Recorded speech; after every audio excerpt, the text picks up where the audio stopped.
Së pari,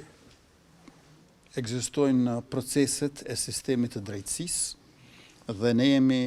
të hapur për të gjitha hetimet që do të zhvillohen. Është e rëndësishme të ritheksohet që nuk ka amnesti për asnjë keqbërës për çdo i cili ka manipuluar gjatë evidentimit apo numërimit dhe hetimet le të shkojnë deri në fund. Ne jemi aty për të bashkëpunuar me ata të cilët do ta kryejnë hetimin në mënyrë që të zbardhet e vërteta dhe të vendoset drejtësia, sepse vota është e shenjtë. Në anën tjetër, ju e dini që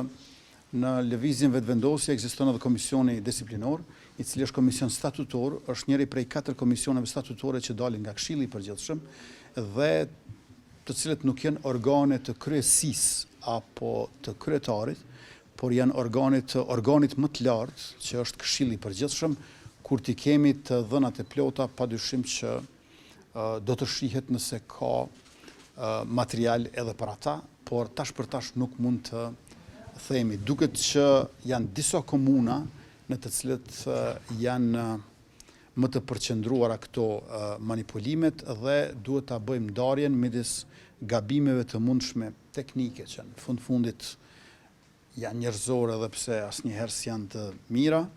dhe manipulimeve të qëllimshme apo madje edhe organizimit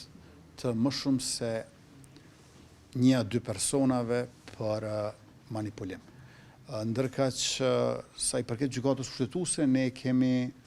vetëm njoftimin e gjykatës kushtetuese, nuk e kemi arsyetimin për vendimin e tyre. Besoj që në javën e ardhshme do ta kemi aktgjykimin me përmbajtjen e plot dhe më pastaj do të mund ta japim një përgjigje të qartë e të saktë nga ana jon, por ajo çfarë unë shpresoj është që aktgjykimi i gjykatës kushtetuese i janar shkurtit 2026 të mos jetë në kundërshtim me ato aktgjykimet e vitit 2025, në veçanti të muajit tetor, sepse bëhet fjalë për të njëjtën çështje. Faleminderit shumë.